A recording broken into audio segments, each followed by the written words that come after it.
Have you ever had a gut feeling that saved your life? This was back when I was a teenager, maybe around 14 to 15 years old. My gut feeling was that someone was following me. You know, that uneasy feeling I'm talking about? That was often why I didn't like being alone. I was sure that it would be a time when I was alone that someone would try something. I was sitting in my room and I happened to look out my window to see my brother getting on his bike. I figured he was going to get her friends, Tyler and Garrett. We four liked biking together down a trail we found that hasn't been used in years. And it leads to an old abandoned golf course with sidewalks that go up and down hills. It's pretty fun up there. What's better is that there are more trails that go through the woods on the golf course. So it's a cool spot. Anyways, I decided to catch up with him and the others after I got dressed. We would usually go to either our house or one of the other guys' house to bring snacks and drinks with us. So I assumed that's where my brother, Tyler and Garrett went. So I headed that way. As I was on my way, I passed an old beat-down red truck. The only reason I remember it is because it was so rusty. Other than that, it seemed like a normal truck. After a little while I noticed that same rusty truck stopped at a red light on the other side of the road facing me. Why would that truck be going the opposite way? Back where? Towards where it was parked earlier.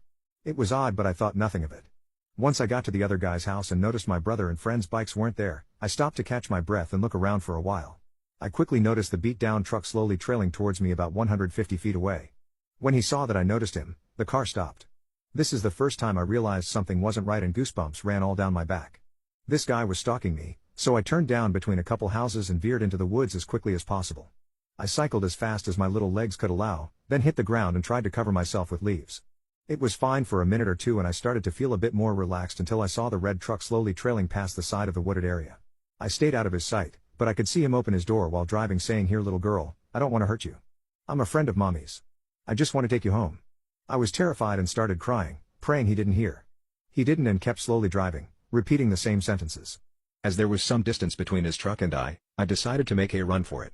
Into Garrett's house, where I initially realized the stalker was following me. His mom told me to get in her car, she grabbed a pistol, and we went to look for my brother and the two other guys. Turns out they were hiding. Has some kind of prank to scare me.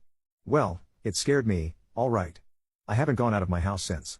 And I am so glad that I had the weariness to pay attention, because otherwise, I could be dead right now.